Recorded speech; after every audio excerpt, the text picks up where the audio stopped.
आज ग्राम सभा के नाम से ग्रामीण उब गए हैं। पंचायत को पूर्ण रूप से अधिकार दिया जाए, यही नम्र निवेदन करती हूँ। और हमारे यहाँ और अदर स्टेट की तरह ही यहाँ जितने भी जनप्रतिनिधि है, जिला परिषद सदस्य हो या पंचायत समिति के सदस्य हो, वार्ड सदस्य हो, इनको मानदेय के रूप में भत्ता दिया जाए, मैं ये अनुरोध करती हूँ। और यहाँ आज मैं और एक बात करना चाहती हूँ, चूँकि हमारे बीच में बहुत बड़ा त्यौहार आ गया है लोकसभा चुनाव की। मैं उपाध्यक्ष जी से यही अनुरोध करूँगी कि ये और अदर पार्टी के तरह बिफोर समय दिया जाए। जो भी प्रत्याशी यहाँ घोषित करते हैं, महिला हो या पुरुष हो, कम से कम उनको वर्क करने का मौका दिया जाए। इसीलिए बिफोर प्रत्याशियों को घोषित किया जाए ताकि उनको प्रचार प्रसार करने में, हम लोग को काम करने में मौका मिले और हम लोग उसको जिता सके। Thank you.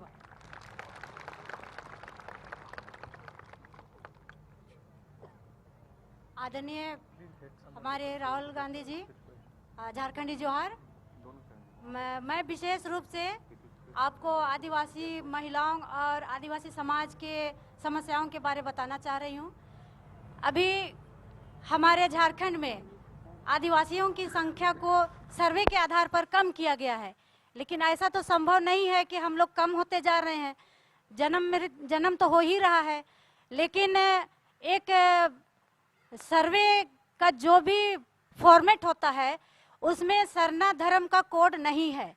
और अगर वो हो जाए सरना धर्म का कोड, तो आदिवासी लोग ईसाई भी होते हैं, सरना धर्म भी मानते हैं, लेकिन वे आदिवासी हैं। ईसाई का कोड है, आदिवासी में सिर्फ ईसाई लोग आ रहे हैं। सरना का कोड नहीं होने के चलते हो सकता है वो हिंदू में जा रहे हैं गिनती में, इसीलिए हमारा आदिवासी का संख्या कम हो रहा है और आरक्षण में हमें कमी आ रही है। इसलिए मेरा कहना है कि परिसीमन होने से पहले एक बार सरना कोड को एकदम लागू कर दिया जाए, ये आपसे हम उम्मीद करेंगे। और अबर की जो लोकसभा सत्र होगा उसमें हम लोग उम्मीद करेंगे कि सरना कोड लागू किया जाए और उस आधार पर हमें आरक्षण दिया जाए।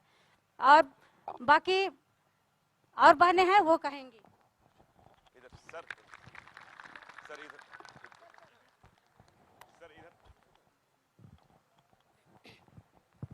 माननीय राहुल जी, झारखंडी जोहार।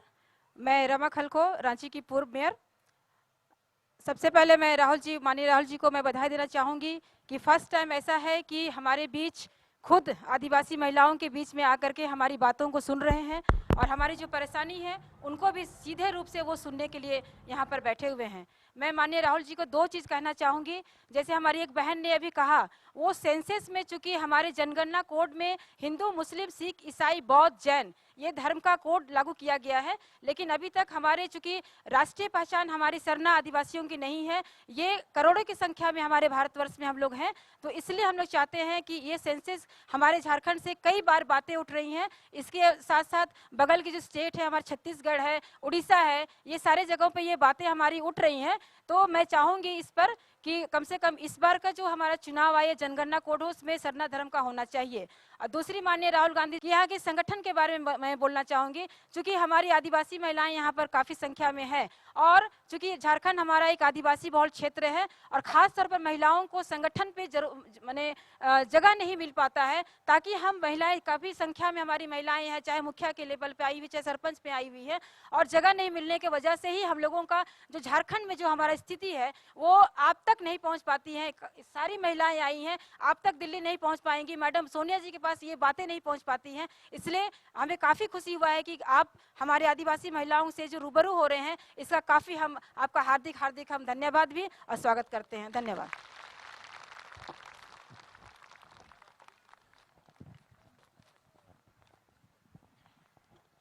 मैं सुंदरी तिर्की, अध्यक्ष जिला परिषद रांची, और मैं सर्वप्रथम मैं रांची की इस धरती में आपका मैं स्वागत करती हूं और मैं कहना चाहती हूं माननीय कि 32 वर्षों के बाद पंचायत चुनाव हो गया है, लेकिन पंचायती राज के बाद व्यवस्था होने के बाद भी आज तक उसका किसी तरह का कोई अधिकार नहीं मिला है।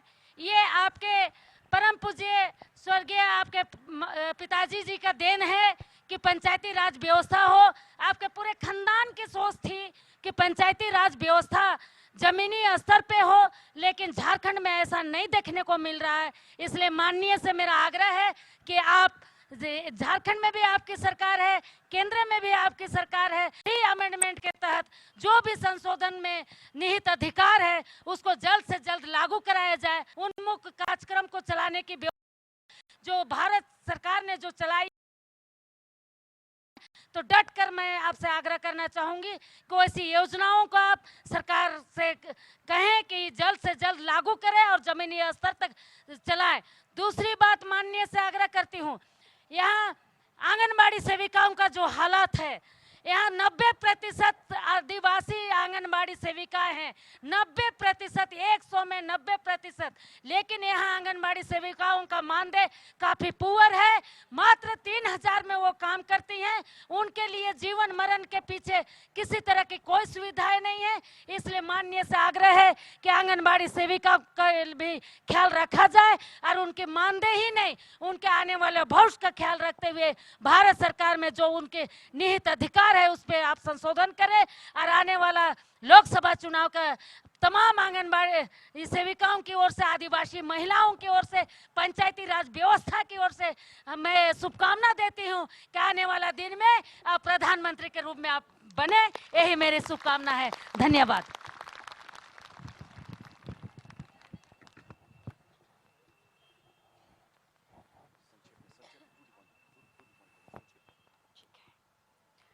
आदरणीय राष्ट्रीय कांग्रेस उपाध्यक्ष श्री राहुल गांधी जी,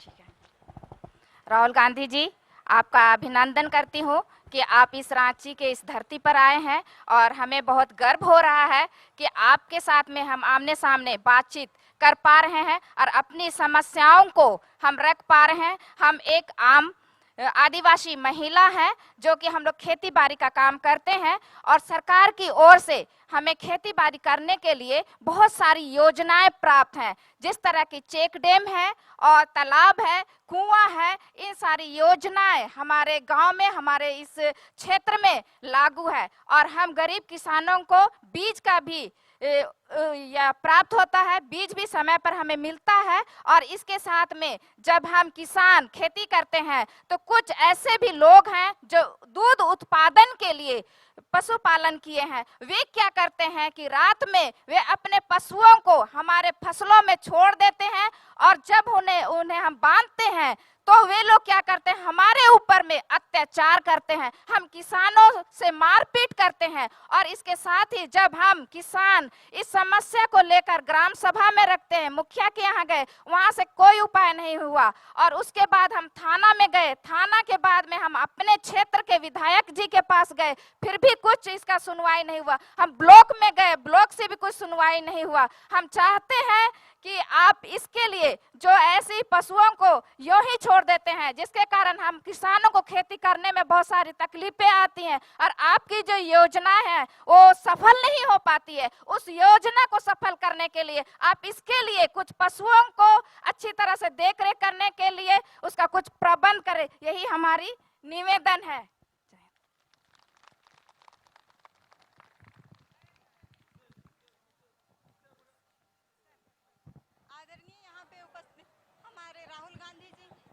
हमारे बीच यहाँ उपस्थित राहुल गांधी जी को मैं झारखंड की ओर से जोहार कहना चाहती हूँ एवं मैं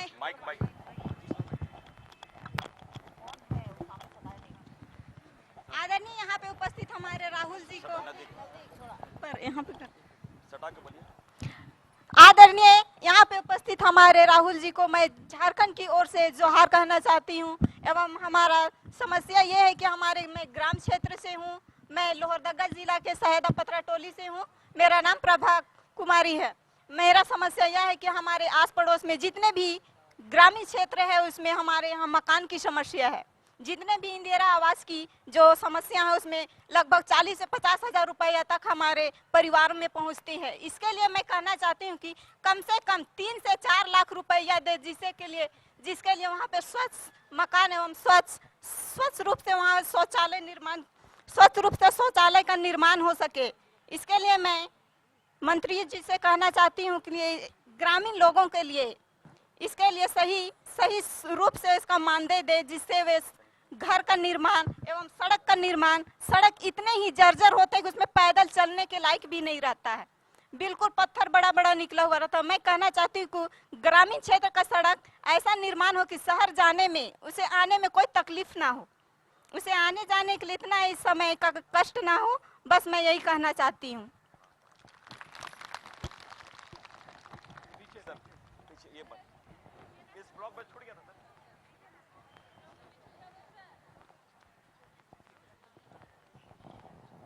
माननीय कांग्रेस अध्यक्ष राहुल गांधी जी को हमारा जोहार। आदिवासी महिला होने के कारण मैं कुछ बातें कहना चाहती हूँ। जैसे संविधान के अनुच्छेदों में आदिवासियों की सुरक्षा के लिए कई प्रावधान रखे गए हैं, पर उन्हें पारदर्शी ढंग से लागू नहीं किया गया है। उसका एग्जाम्पल मैं देना चाहती हूँ। 9वीं अनुसूची में CNT एक्ट 1908, SPT एक्ट 1949 में आदिवासियों की हित के लिए, माने जमीन की सुरक्षा के लिए ये एक्ट बना था, लेकिन गैर आदिवासियों के लिए इनमें संशोधन किया गया। गैर आदिवासियों के लिए इनमें संशोधन किया गया कि जो 30 साल से अधिक रह रहा है उसको जिला अधिकारी को हक दे दिया गया कि वो उनके नाम से ट्रांसफर कर दे। तो इस तरीके से आदिवासियों की जमीन गैर आदिवासियों के पास जा रही है। तो हमारा निवेदन है कि जो बचा खुचा जमीन है उसकी सुरक्षा के लिए कुछ उपाय किया जाए। जो संशोधन हुआ है, अगर उसमें और भी संशोधन की जरूरत है तो वो भी हमारी मांग है। और संविधान के अनुच्छेद 243 में ये प्रावधान है कि पीपेसा एक्ट होना चाहिए, लेकिन उसका भी रेगुलेशन पास किसी भी अनुसूचित क्षेत्र की सरकार ने नहीं की है और उसके चलते कोई भी काम नहीं हो पाता है। इसके लिए झारखंड उच्च न्यायालय और सर्वोच्च न्यायालय में याचिका दायर है, लेकिन 17 वर्षों से यह भी लंबित है और जिसके कारण आदिवासियों के लिए जो हक होना चाहिए वो नहीं हो पा रहा है। अनुच्छेद 243(z)(c) के क्लॉज 1 to 3 में शेड्यूल एरिया में नगर पालिका का चुनाव नहीं होना चाहिए, लेकिन यहाँ भी नगर पालिका चुनाव हो चुका है और उसके तहत करोड़ों करोड़ राशि खर्च किए जा रहे हैं, जो कि अच्छी बात नहीं है। अनुच्छेद 275 के प्रावधान में ट्राइबल सब प्लान के लिए राशि आदिवासियों के लिए खर्च करना है, लेकिन वो स्पष्ट नहीं है कि वो किस तरह से खर्च किया जाए। तो जहां तक हमें पता है कि वो पैसा NH बनाने, स्टेडियम बनाने या अनुसूचित क्षेत्र जो नहीं है उसमें ITI आदि के निर्माण में खर्च किया जा रहा है। तो हमारा निवेदन यही है कि यदि ट्राइबल सब प्लान की राशि आदिवासी समुदाय पर ही खर्च करने के लिए स्पष्ट नियम और निर्देशिका लाया जाए तो अच्छा रहेगा और गैर आदिवासी के अत्याचार से हम सभी बचे रह सकते हैं। धन्यवाद। सर और एक पॉइंट माननीय उपाध्यक्ष महोदय, हमारा जितना पुराना कांग्रेस पार्टी है उतनी पुरानी यहाँ झारखंड में मिशनरियों की स्कूल, शिक्षण संस्थान और प्राथमिक शिक्षा केंद्र चलाए जा रहे हैं। और अभी भले ही वो लोग बाहर से आके मिशनरी लोग इन स्कूलों और कॉलेजों को शुरू किया है, उससे सबसे ज़्यादा लाभान्वित हमारे सभी तबके के लोग हो रहे हैं, लेकिन अभी सारी शर्तें, सरकार की शर्तें पूरी करने के बावजूद भी हम लोगों को शिक्षण संस्थानों में टीचर्स हो या अन्य सुविधाएं नहीं मिल रही हैं। अगर शर्तें पूरी करने के बावजूद भी सुविधाएं नहीं मिलने के बाद सहायता मिलती भी है सरकार की ओर से, तो वर्षों बाद या अंत में जिसे शिक्षण संस्थान में काम करने वाले हमारे सभी शिक्षक निराश और हताश होते जा रहे हैं, जिसकी वजह से वहाँ भी अब पहले जैसा कार्य नहीं हो पा रहा है। तो माननीय से हमारा आग्रह है कि उन शिक्षा संस्थानों पर और प्राथमिक स्वास्थ्य केंद्रों पर ध्यान दिया जाए। धन्यवाद।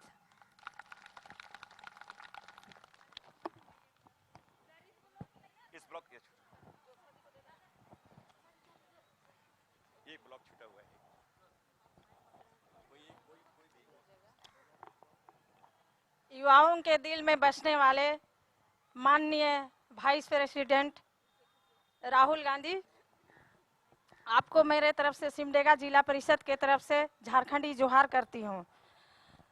मैं कहना चाहती हूँ कि हमारे सिमडेगा जिला उग्रवादी प्रभावित क्षेत्र है, जो कि आज शिक्षा और बेरोजगार का अभाव के कारण है। तो मैं राहुल भैया से मैं कहना चाहूँगी कि बड़े बड़े काल कारखाने अभी बंद पड़ी है, इसे तुरंत खुलवाया जाए भैया। और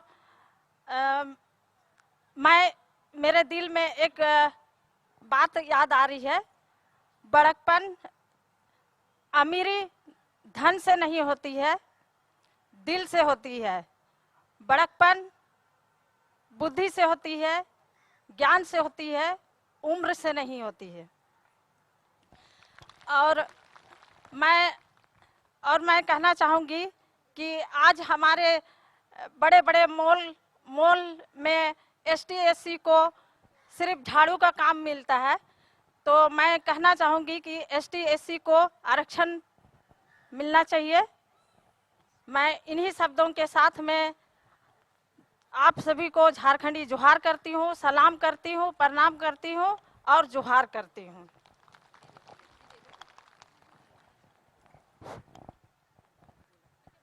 आदरणीय राहुल गांधी जी, महासचिव केंद्रीय कांग्रेस कमेटी, जिला परिषद, मैं शोभा कुजूर और पूरे चतरा जिला की ओर से आपको हार्दिक अभिनंदन करती हूँ। समस्याएं तो हमारे बीच बहुत सारी हैं, लेकिन मैं कुछ समस्याओं से आपको अवगत कराना चाहती हूँ। मैं टंडवा प्रखंड, मेरा जिला परिषद क्षेत्र है, जहाँ पे सीसीएल बहुल एरिया है और वहाँ पे विस्थापन की समस्याएं बनी रहती है और टाना भगतों का वहाँ पे बहुत सारा प्रॉब्लम है कि टमरा स्टैंड आप सुने होंगे, आपको अवगत कराया गया था। हम लोग गए थे, एक टीम, टाना भगतों का टीम आपके पास गया था। वहाँ पे उनका कागज नहीं है, जिसके कारण उनको ना तो सही मुआवजा मिल पा रहा है, ना ही नौकरी की बहुत समस्या हो रही है। और मैं कहना चाहती हूँ कि जो खनन के बाद जो जमीन बच जाता है वे वन विभाग को लौटा देते हैं और ऐसे में रैयत भूमिहीन हो जाते हैं। मैं चाहती हूँ और पूरे झारखंड वासी चाहते हैं कि वो जमीन रैयतों को वापस किया जाए ताकि वे पुनः खेती बाड़ी वहाँ शुरू करेंगे।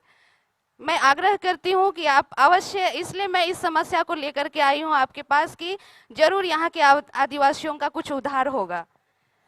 और महिला होने के कारण मैं एक ये बात कहना चाहती हूँ, पूरे झारखंड प्रदेश में महिला थाना तकनीकी से जोड़ा जाए ताकि यहाँ सशक्त हो सके महिला। जितनी भी समस्याएं आती है, बहुत सारी समस्याएं यहाँ पे जो महिलाएं थाना नहीं जा पाती हैं और ऐसे समय में अगर महिला थाना सशक्त रहेंगी तो वे वहाँ पे जाने में सक्षम होंगी। और हमारा ऐतिहासिक मेला जहाँ पे मुड़मा लगता है, मैं उसकी भी बात उठाना चाहूँगी, क्योंकि आए दिन वहाँ पे इतनी समस्याएं होती है जमीन की। जमीन बहुत कम है मेला के लिए और रैयतों का जमीन है वहाँ पे, जहाँ पे आए दिन वहाँ की कमेटी और रैयतों के साथ झगड़ा होते रहता है। हमें ये पसंद नहीं है और मैं चाहती हूँ कि अगर उसको मेला का जमीन ये करना है तो झारखंड सरकार उसको पहल करे ताकि वहाँ की रैयतों को मुआवजा और नौकरी तो मिल सकेगी। मैं यही कहना चाहती हूँ और यही उम्मीद के साथ मैं रखना चाहती हूँ कि आप अवश्य पूरा करेंगे। धन्यवाद।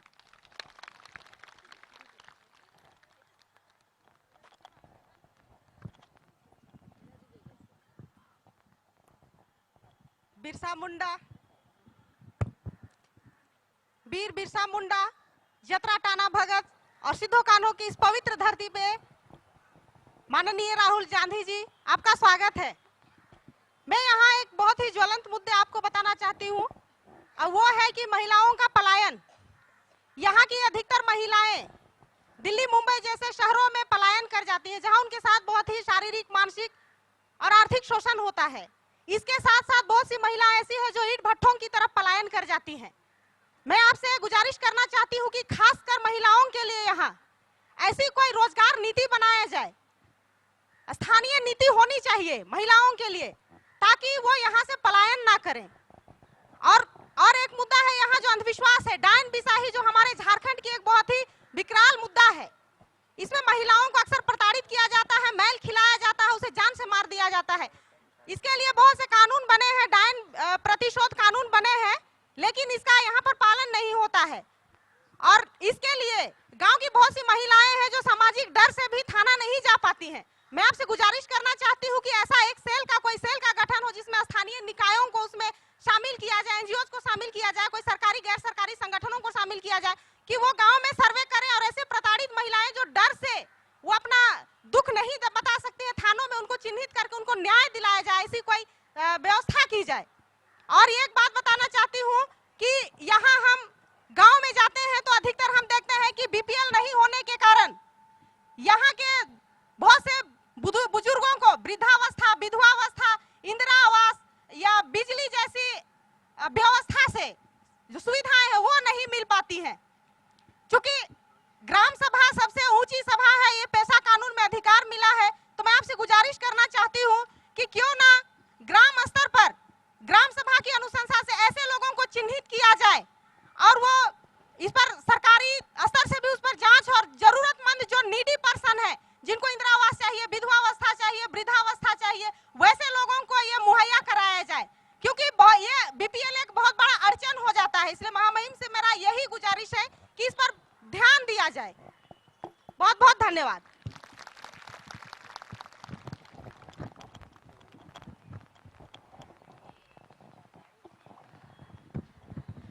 Johar, Rahul, a big welcome to you to Jharkhand, a beautiful state.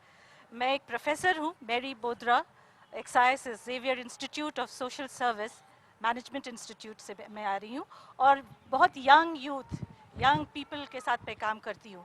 मेरा मेन कंसर्न है क्योंकि मैं यूथ से काम कर रही हूँ, यंग लड़कियाँ हैं, लेडीज़ हैं, मेन हैं, तो उनके लिए मुझे कंसर्न है, इसलिए मैं आपसे उसके विषय में बात करना चाहती हूँ। आज का youth, I am very happy that you are working so well with the young youth of today's India. They are very energetic, very ambitious, a lot of expectation.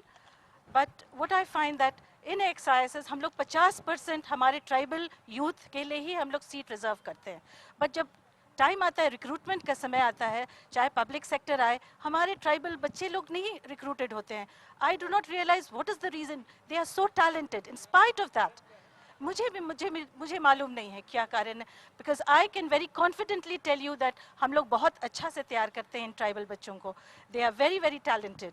ये एक कंसर्न एरिया है। It's not only the youth of the city but even गांव के बच्चों के लिए। I really do not know, Rahul, what is the reason.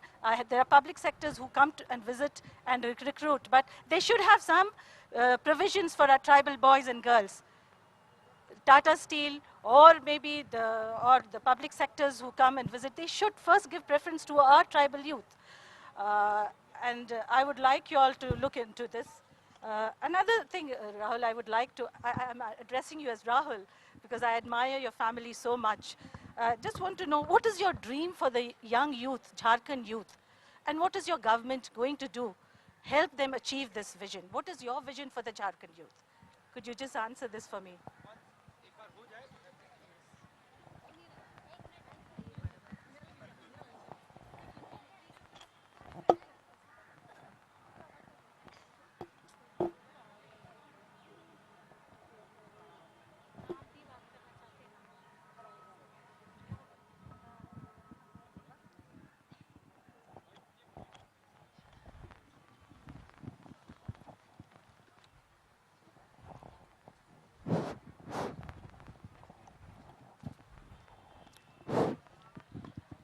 आदरणीय Akhil Bharatiya Congress committee के कर्मठ, सुयोग्य एवं त्यागी हमारे राहुल जी, आज वास्तव में हमारे लिए बहुत खुशी की बात है कि हम झारखंडी महिलाओं के बीच, बहनों के बीच, एक बहन ने कहा मेरा छोटा भाई, सचमुच में ये संबंध, ये रिलेशन बहुत ही गहरा है। आज छोटा भाई चाहे बेटा समझे चाहे भाई समझे, आज हमारे दुख दर्द को हम राहुल जी के सामने रखेंगे। अभी एक्सरसाइज से जो हमारी एक मैडम ने हमारे आदिवासियों के प्रति जो सिलेक्शन नहीं होते हैं उसके बारे में कहना चाहती हूँ। हमारे इस झारखंड में हमारे योग्य लड़के हैं, लड़कियां भी हैं, काफ़ी कैपेबल हैं, लेकिन मैनेजमेंट में और वहाँ अंदर में इस तरह की बात है कि दूसरे को प्राथमिकता दी जाती है और हम जैसे लर्नेड व्यक्ति लोगों को पीछे किया जाता है ड्यू टू सम आर्थिक व्यवस्था के कारण। इसलिए मैं चाहूँगी कि जहाँ पर भी हमारा माइनॉरिटी सेक्शन है, जैसे जमशेदपुर में है, ये आपका पुरलिया रोड सेंट जेवियर्स में है, मैं अपने राहुल जी से निवेदन करती हूँ कि हमारे लोगों को चयन किया जाए और फील्ड वर्क में जहाँ फील्ड बनता है वहाँ पर हमारे लोगों को भेजा जाए, जहाँ पर वे लोग एक ऑफिसर बन के लोगों को हमारे बीच आ करके वे लोग काम करवा सकते हैं।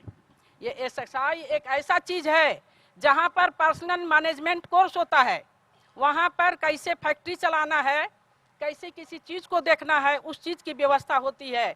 तो हमारे पास झारखंड में लड़के लड़कियां बहुत ही कैपेबल हैं। आप देख सकते हैं हमारे बीच में कितनी महिलाएं हैं जो कि लायक हैं, वे लोग इस काम को कर सकती हैं, फील्ड ऑफिसर बन सकती हैं, लेकिन ड्यू टू मैनेजमेंट के गड़बड़ी के कारण से हमारे लिए चयन नहीं होता है। इसलिए मैं आपसे निवेदन करती हूं कि हमें अवसर दिया जाए। दूसरा पॉइंट है, विधानसभा एवं लोकसभा में हम आदिवासी महिलाओं को अवश्य स्थान दिया जाए। जो स्थान मिलता है उससे मैं चाहती हूं कि संख्या थोड़ा बढ़ाया जाए, क्योंकि हम महिलाएं चाहती हैं घर को बनाने वाले और समाज को बनाने वाले महिलाएं ही हैं। महिला ही एक यंत्र है जो कि हमारे राजनीतिक माहौल को बदल सकती हैं। इसलिए मैं आपसे रिक्वेस्ट करती हूं कि हमें ज़्यादा से ज़्यादा संख्या में महिलाओं का स्थान दिया जाए।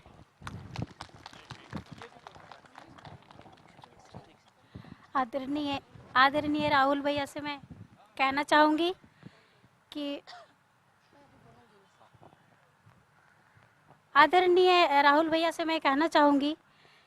हमारे जो संगठन के लोग हैं, मैं चाहती हूँ कि 30 सालों से वो हमारे संगठन में बहुत मेहनत से, बहुत आदर से वो काम देखभाल कर रहे हैं और उनका दर्जा दिया नहीं जाता है। ये हम सबको अच्छा नहीं लगता हमारे, क्योंकि बहुत सारी महिलाएं हैं, पुरुष भी हैं जो आपके लिए मन लगा के काम करते हैं तन मन धन से, और मैं बता रही हूँ कि वो उनका अगर तरजीह नहीं मिले तो ये हम सबको भी अच्छा नहीं लगेगा। और हमारा जो संगठन है, मैं संगठन के बारे में बात करना चाहूँगी। हमारा जो संगठन है, अगर हम इस तरह अगर करते रहेंगे तो हमारे संगठन में कमी आएगी, और मैं नहीं चाहती हूँ कि हमारा संगठन कम हो। हमारा संगठन, हम देख रहे हैं कि हमारा संगठन पीछे पीछे लुप्त होते जा रहा है। मैं चाहूँगी कि यहाँ पर सांसद है या विधायक हैं, वो भी संगठन को बनाए रखे अपने लिए। मैं देखती हूँ सुबोध भैया को छोड़ के यहाँ पर बहुत से ऐसे हैं हमारे संगठन के लोग, वो ध्यान नहीं देते हमारे नीचे वाले लोग को। मैं चाहती हूँ कि ये ध्यान दे, क्योंकि हमारा तो एक संगठन भी है ना, हमारा संगठन में भी काम करना है, हमारे भी एक राज है।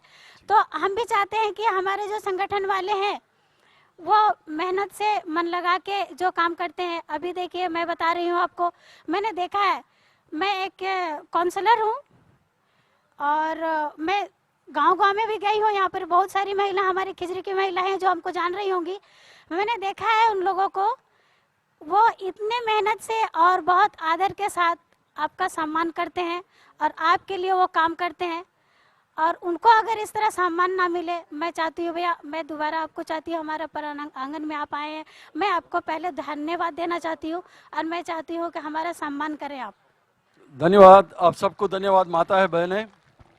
राहुल जी अभी और हजारीबाग तक जाना है, अभी आपको संबोधित करेंगे राहुल जी। आप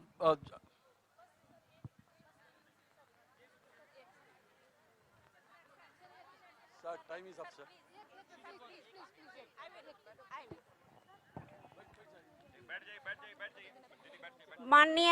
माननीय राहुल जी, मैं आपसे एकदम करीब से मैं दोबारा मिल रही हूँ। एक बार दिल्ली में मिली और अभी हम सबों का प्यार ने आपको यहाँ पे खींच के लाया है। मैं मैडम मेरी बोदरा के क्वेश्चन पर मैं जवाब देना चाहती हूँ, क्योंकि मैं भी एक्साइज से आरडी करके निकली हूँ और अभी मेरा 20 साल हो गया इस क्षेत्र में काम करते हुए।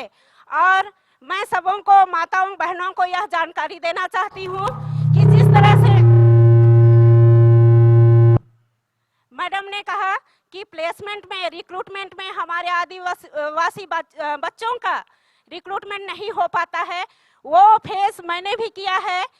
जिस समय इंटरव्यू होता है हमारे बच्चे इंग्लिश स्पीकिंग में कमज़ोर हो जाते हैं।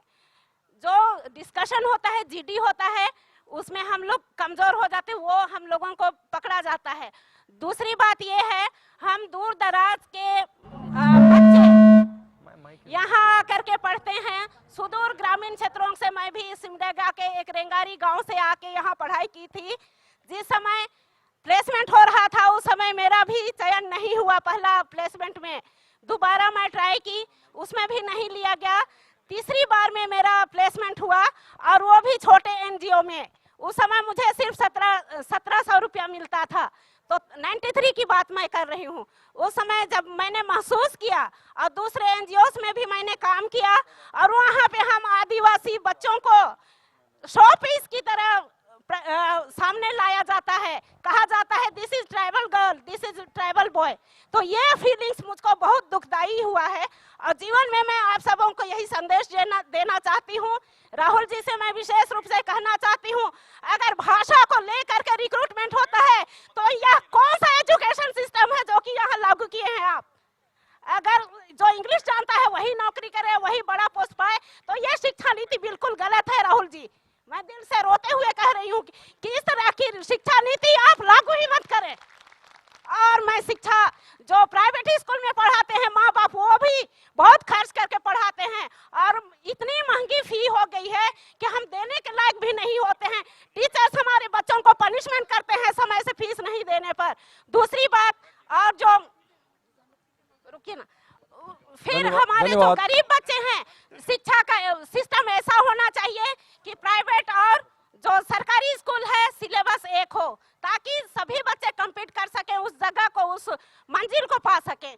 दूसरी बात है, हमारे झारखंड में प्राकृतिक संसाधन इतने हैं कि इसके बावजूद यहाँ के लोग हर एक दृष्टिकोण से पिछड़े हुए हैं। हमें एक ऐसा नेता चाहिए जो हम लोगों को अगुवाई कर सके और हमारी हर एक जरूरत को पूरी कर सके। अभी आपके बीच में हमारे नेता राहुल जी बोलेंगे, अगर वो चाहे तो आपसे बात करेंगे। 1 मिनट।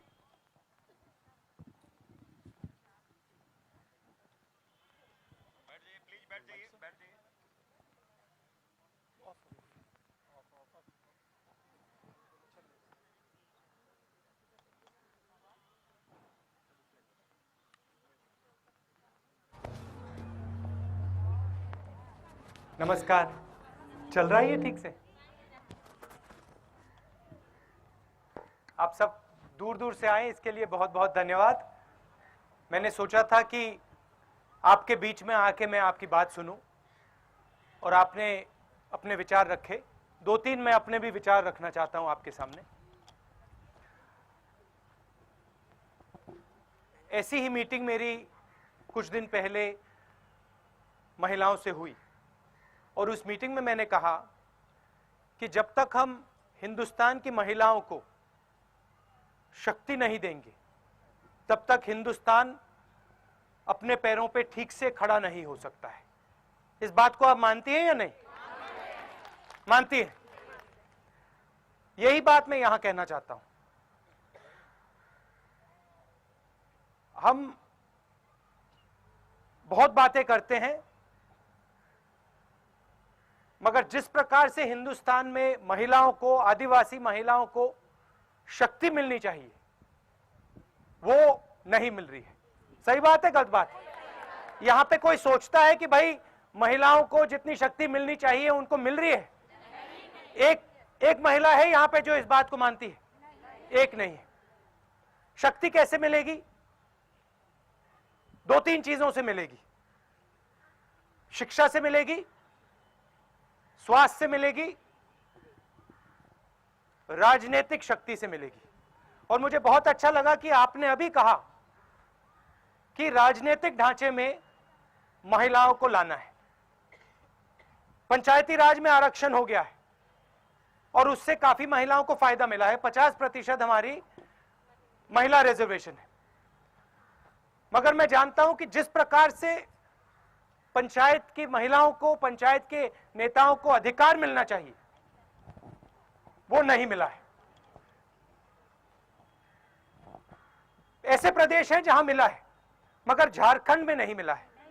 तो एक बात मैं आपसे कहना चाहता हूं, मैंने बीके हरिप्रसाद जी से भी गाड़ी में कहा कि यहां कांग्रेस पार्टी की सरकार है, कोalition की सरकार है, तो हमें सरकार पर दबाव डालना है और जो भी अधिकार पंचायती राज के नेताओं को मिलना चाहिए वो हमें दिलवाना चाहिए।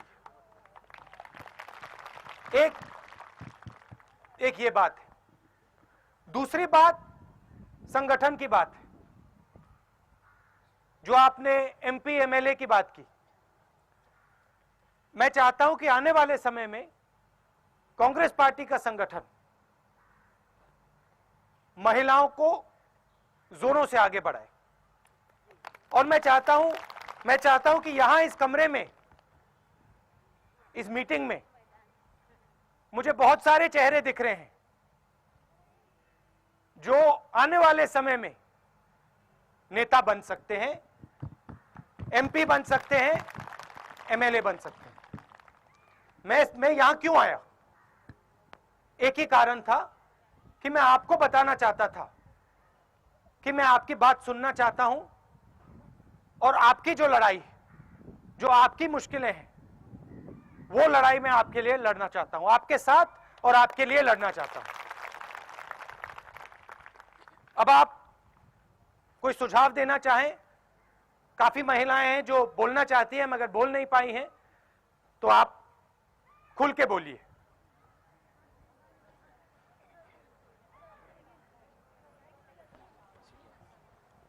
मैं अखिल भारतीय आदिवासी विकास परिषद जिला शाखा चतरा अध्यक्ष निर्मला किरकेटा, मैं आपका समर्थन करती हूं कि मैं आपका चतरा जिला की ओर से पूर्ण रूप से समर्थन दूंगी और सपोर्ट भी करूंगी और जहां हो सके महिलाओं को आगे लाने का कोशिश भी करूंगी। इन्हीं सब तो क्या हमें क्या करना चाहिए? आदिवासी महिलाओं को शक्ति देने के लिए क्या करना चाहिए? हमें आदिवासी महिलाओं को शक्ति देने के लिए महिलाओं को संगठित करना है, उन्हें जागरूक करना है, शिक्षा से जोड़ना है और उनको आगे लाकर उनके अधिकार के लिए लड़ाई लड़ना है। और ये जो अंग्रेजी की बात इन्होंने की, इसके बारे में आप क्या सोचती हैं? क्योंकि होता क्या है, उन्होंने कहा कि भाई प्राइवेट स्कूल में अंग्रेजी चलती है। जो हमारी आदिवासी बहनें हैं उनको प्राइवेट स्कूल में जाना इतना आसान नहीं होता है उनके लिए। तो अंग्रेजी के बारे में आप क्या सोचती हैं? नहीं, अंग्रेजी के बारे में तो मैं ये कहना चाहती हूँ कि शिक्षा का स्तर आजकल इतना ऊंचा हो गया है कि अगर हम अंग्रेजी की पढ़ाई को अगर पीछे छोड़ देते हैं तो हमारे बच्चे जो आजकल शिक्षा का स्तर जो हाई लेवल की सोच है हमारे बच्चों के ऊपर, वो पीछे हट जाएगी। इसलिए अंग्रेजी शिक्षा को तो मान्यता देनी चाहिए, हमें अंग्रेजी शिक्षा लेनी ही चाहिए। मैं सब लोगों से मिलता हूं, जितनी हाई लेवल सोच आदिवासियों के बीच में है उससे हाई लेवल सोच हिंदुस्तान में नहीं है। क्योंकि आप दिल से सोचते हो, आप प्यार से सोचते हो। ये आपका इतिहास है, पुराना इतिहास है। और बताइए। बस ठीक है। मैं कहना चाहती हूँ, जैसे आपने कहा कि आएंगे। अच्छा, आपने बोल दिया, विषय में आपने एक बार बोल दिया तो बाकी लोगों को बोल दिया।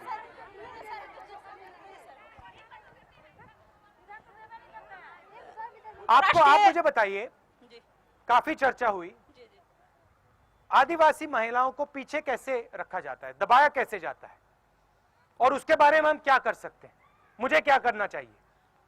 आदिवासी महिलाओं को देखिए, आदिवासी महिला ग्रामीण स्तर से पढ़े लिखे रहते हैं, जहाँ तक जानी चाहिए वहाँ तक नहीं पहुँच पाते हैं। कहे कि गांव देहात में पैसा का कमी होती है, माता पिता लोग ऊंचा आगे स्तर लेने के लिए पैसा का कमी होती है, इसीलिए शिक्षा पर ध्यान होनी चाहिए। जैसे इंग्लिश का बात आई, उसमें एक्चुअली में गांव देहात के महिला लोग जो प्राइवेट स्कूल में गार्जियन लोग पढ़ाने के लिए चाहते हैं, उसमें पैसा का कमी हो जाता है, रोजगार गांव देहात में नहीं मिलती है। गांव देहात में अगर रोजगार सही रूप से हो तो मतलब प्राइवेट स्कूल में बच्चे लोगों को अच्छा शिक्षा मिलना जाए, और उसमें खास करके रोजगार भी गांव देहात में तो कमी है, उसीलिए ये पढ़ाई मतलब कमी रहती है, उसीलिए खास करके आदिवासी महिला लोग ऊपर बढ़ने के लिए दिक्कत होती है।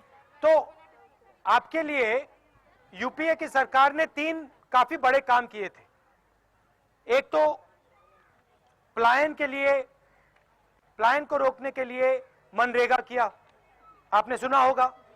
दूसरा अभी भोजन का अधिकार दिया है और ट्राइबल बिल पास किया। तो यहां मनरेगा कैसा चलता है? चलता है? भैया माइक दीजिए जरा, अभी आता हूं।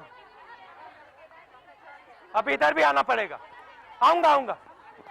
मनरेगा में उसका राशि कम है, जो देनी चाहिए वो राशि मजदूरी राशि कम है। राशि में एक दिन का मजदूरी राशि 200 रुपया है, वहाँ 132 रुपया की या 148 जो भी होगा, राशि कम नहीं है। और ये है कि सही टाइम में मजदूरी नहीं मिल पाता है। और जो भ्रष्टाचार है झारखंड में, वो अभी तक खत्म नहीं हो पाया है। और उपाध्यक्ष महोदय से माननीय मैं कहना चाहती हूँ कि जो सही अब जो भारी बारिश अभी हुई उसमें बहुत घर गिर गई, अभी तक उसको राशि नहीं मिला है पैसा। और जो लोहरा है, लोहा लिखाता है, बहुत लोगों को जाति आवासीय बनवाने में बहुत कठिनाई होती है, तो उसको एसटी या किधरों भी शामिल किया जाए वो लोग को, और पंचायतों को अधिकार दिया जाए कि गरीबों को हम लोग सही विकास और लाभ पहुंचा सके। इतनी ही आपसे मैं कहना चाहती हूँ। नहीं हुआ ये अभी नहीं हुआ पूरा, अब इसके बाद फिर वहां जाना पड़ेगा। माननीय अभी आते हैं। माननीय उपाध्यक्ष झारखंडी जोहार, मैं रातू प्रखंड की प्रमुख हूँ। रातू प्रखंड की मैं प्रमुख हूँ और पंचायती राज व्यवस्था के बारे में कहना चाहती हूँ। पेशा एक्ट के तहत जैसे चुनाव हुआ, लेकिन ग्राम सभा जैसे जिस तरह से दिया गया है गजट में, उस तरह से उसका अनुपालन अभी तक नहीं हो रहा है। और सारा जो भी हम लोग ग्राम सभा के माध्यम से जो योजना पारित करके देते हैं, उस योजना को टेंडर कर दिया जाता है। वैसे में हमारा जो ग्रामीण क्षेत्र का जो लोग हैं, वैसे लोगों को काम नहीं मिलता है, ना ही अधिकार मिल पा रहा है। जो बाहर से जो आ रहे हैं, जो पूंजीपति वर्ग के लोग हैं, वैसे लोग को काम मिलता है, और जो स्थानीय लोग हैं उसको उस अधिकार से वंचित रखा जा रहा है। इसमें सुधार किया जाए। जैसे 5 लाख तक का जो योजना ग्राम पंचायत से होना था, तो ग्राम पंचायत से दिया जाए। 10 लाख का जो योजना पंचायत समिति से होना है, तो पंचायत समिति से किया जाए। 25 लाख तक का योजना जिला परिषद से होना है, तो जिला परिषद से होना चाहिए। ऐसे में क्षेत्र में विकास होगा। सभी लोग ग्राम सभा से, तभी भी कोई दीदी बोल चुकी है कि ग्राम सभा से उब चुके हैं।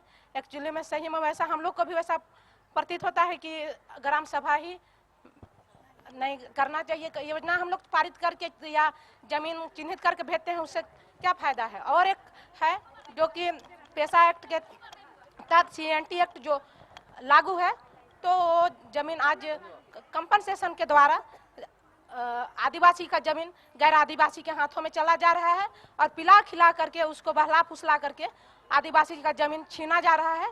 तो CNT एक्ट को सख्ती से लागू किया जाए। और इतना क्या ठीक है। हेलो, आदरणीय हमारे कांग्रेस पार्टी के उपाध्यक्ष राहुल गांधी जी, आपने आदिवासी महिलाओं को झारखंड में जो बुलाने का काम किया है, इसके लिए आपको सारी महिलाएं जो बाहर में लाखों की संख्या में खड़ी है, सबका ओर से आपको झारखंडी जोहार। धन्यवाद। राहुल जी, आप छोटे भाई की तरह हैं। सोचने की बात है कि आदिवासी महिला को हम कैसे आगे लाएंगे। यहाँ जितने महिला हैं, आगे आई हुई महिला है, पीछे वाली महिला बहुत कम है, सब बाहर में खड़ी है। हम आंगनबाड़ी सेविका हैं, 90%, 64,000 सेविका सहायिका इस झारखंड में है। 90,000 सेविका आदिवासी, 90% सेविका आदिवासी है। लेकिन ये राज्य की सरकार, ये जो योजना है केंद्र सरकार की है, बड़ी खुशी की बात है कि आपने 1500 रुपया कांग्रेस सरकार ने फिर सेविकाओं को बढ़ाने का काम किया, जो कि आज हमें केंद्र सरकार की ओर से पैसा मिलती है और राज्य सरकार की ओर से मात्र 750 रुपया, जो एक मजदूरी के बराबर भी नहीं है। और इससे हम पीछे दबे जा रहे हैं। बहुत सारे वक्ताओं ने एक बात रखा है कि अंग्रेजी की पढ़ाई और प्राइवेट स्कूलों में पढ़ाई किया जाए। ये बात बिल्कुल गलत मैं मानती हूँ। सरकारी स्कूल में कौन पढ़ेगा? सरकारी स्कूल में जिन्हें आप वेतन दे रहे हैं 30 और 35 हजार, वहां कौन पढ़ेगा? माध्यमिक भोजन कौन खाएगा? आपका जो नियम है, आपका ने जो लागू किया है, ये बधाई के पात्र है कि आपने माध्यमिक भोजन देने का काम किया और बच्चे को ड्रेस देने का काम किया। आंगनबाड़ी सेविका सहायिकाओं को साड़ी दिलवाने का काम किए हैं, लेकिन आंगनबाड़ी बच्चे को ड्रेस नहीं मिला है। बच्चे को भी ड्रेस मिलनी चाहिए, क्योंकि सब एक तरह के लगे। सोचने की बात है, हमारे झारखंड राज्य की मंत्री बैठे हुए हैं, छोटी मुंह से बड़ी बात बोलने के लिए शर्म लगती है। ये झारखंड राज्य में अर्जुन मुंडा की सरकार जब थी, इन्होंने केवल पारा शिक्षक, पारा मेडिकल सबको निबंधन पर रखने का काम किया और हमारे आदिवासी भाई बहनों को बिल्कुल बेकार बनाने का काम किया है। सोच सकते हैं, एक बाहर से सरकारी टीचर जाता है जिन्हें 35,000 रुपया मिलता है और पारा शिक्षक को 5,000 रुपया गांव से। आंगनबाड़ी सेविका को 3,000 रुपया। जो सेविका बच्चे को अक्षर और रंग की पहचान करवाती है, ज्ञान सिखाती है, सरकार की योजनाओं को गांव से जोड़ के पूरा लागू करवाई है। आंगनबाड़ी सेविका नेशनल प्रोग्राम है आपका पल्स पोलियो का, पूरे झारखंड में सफल बनाने का काम किया है, पूरे हिंदुस्तान में सफल बनाने का काम किया है। पहले बच्चे का पहले लोग कहते थे अरे 2 बूंद सरकार का है, इंदिरा गांधी जी ने 2 बच्चे होने के लिए ये वो 2 बूंद दिया जा रहा है। सेविकाओं को बड़ी कठिन समस्या थी, बहुत मुसीबत की समस्या थी, तब सेविकाओं ने उन्हें समझा बुझा के आज पूरा टीकाकरण से लेके पोलियो का काम कराने का काम किया है। जमीनी स्तर से जोड़ने का सेविकाओं ने जमीन से बच्चों को उठाने का काम किया है। इसी शब्दों के साथ ज्यादा बोलने की मौका नहीं है, इसलिए हम अंत कर रहे हैं। और हमारी ओर से एक मांग जरूर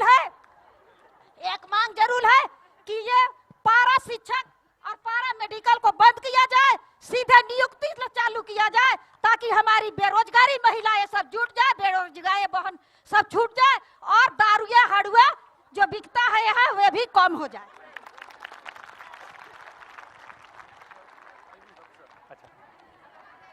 अच्छा, जो पार्लियामेंट में जो महिला आरक्षण बिल है, उसके बारे में आप क्या सोचती हैं? उससे आपको फायदा होगा? हाँ, होगा। ये बोलना चाहती है भैया, आखिरी बोलना चाहती हैं। हमारे इस झारखंड के पवन भूमि पर हमारे राहुल भैया जी हमारे सामने खड़े हैं। इस महिला के सामने बहुत बहुत हार्दिक अभिनंदन करती हूँ। मैं रातू प्रखंड के पंचायत समिति सदस्य बाजपुर की हूँ। मेरा नाम सुमित्रा उरांव जी। मैं ये कहना चाहती चल रहा है कि हम लोग का जो आदिवासी आरक्षण महिलाओं का है, इसको आगे बढ़ाया जाए। हम अभी पंचायती समिति सदस्य हैं, लेकिन ये हमारे एरिया में बोला जाता है कि आप अगले बार हार जाएगी। क्यों हारे हम जब हमारे में टैलेंट ही है। आप उनको कहो कि मैं अगली बार एमएलए बनूंगी। हाँ, ये इसलिए ये आरक्षण है वो नीचे नहीं रहना चाहिए, आदिवासी का आरक्षण। हाँ। ये पहले मेरा शर्त है भैया, आप ये समझिए, ये पूरी महिला, ये पूरे हमारे झारखंड की आवाज है कि ये चीज नहीं होना चाहिए, महिला आरक्षण रहना चाहिए और रहेगा ही। अच्छा, आप राजनीति में क्यों आई? सर, राजनीति में हम बेरोजगार थे। हाँ। हमको कई बार सर्विस भी पारा टीचर में हुआ, पुलिस में हो गया था। मेरा पति जो है हमको जाने नहीं दिए। क्यों नहीं जाने दिए? क्यों नहीं जाने दिए? ये तो जिन्स समझे कि जिन्स में क्या था, हम नहीं कर पाएंगे। हाँ। फिर क्या हुआ? तो इसलिए मैं पॉलिटिकल में आई। और पॉलिटिकल में क्या करना चाहती थी आप? देश का, जनता का, समाज का मैं ऊंचे उठाना चाहती हूँ, देश को आगे बढ़ाना चाहती हूँ। हाँ। और हमारे साथ जो समस्या है, हम आदिवासी महिलाओं का मुख्य रूप से मेरा ये सोच है कि हम लोग को जब शादी ब्याह हो जाती है तो पैतृक संपत्ति जो है वो अकेला छूट जाता है। ये जो है महिलाओं का वो हमारा केंद्र सरकार ये जहीं भी है ये सिंटेक्ट में लागू नहीं है कि महिला को पैतृक संपत्ति का अधिकार आदिवासी विशेष महिलाओं को नहीं मिलता है। ये लागू कर दिया जाए। क्योंकि मैं एक बाप की तीसरी बेटी हूँ, लेकिन मेरा बाप का बहुत ज्यादा 35 एकड़ जमीन है जो मेरे हाथ से निकल गया है। इसलिए मैं ये चाहती हूँ कि ये लागू होना चाहिए झारखंड में कि महिलाओं को भी ये पैतृक संपत्ति से जोड़ा जाए और महिलाओं को अपने अधिकार पैतृक संपत्ति का मिलना चाहिए। यह मेरा पहला अपना सोच है। और ये जो शिक्षा की बात है, ये अभी बहुत बहनें कही कि इंग्लिश पढ़ने से देश का विकास नहीं हो सकता है। केवल सिर्फ इंग्लिश पढ़ने से विकास नहीं होगा। इसके लिए हमारा सोच विचार समझदारी, इससे हमारा देश आगे बढ़ सकता है। ऐसे भी हिंदुस्तान, भारत एक हिंदुस्तान देश है, हिंदी से प्राथमिकता मिलना भी चाहिए। सिर्फ इंग्लिश से पढ़ाई से देश विकास हम विकास नहीं कर सकते हैं। इतना ही कह के मैं अपनी वाणी को अंत करती हूँ। मगर एक सेकंड अंग्रेजी की जगह है। हाँ जगह तो है, जगह है, हाँ जगह है, मगर हिंदी और अंग्रेजी दोनों हाँ दोनों होनी चाहिए। ये नहीं कि पहले इंग्लिश रहने से देश विकास से समाज विकास नहीं कर सकती है। ये मैं मानती हूँ अपने। ठीक है, धन्यवाद।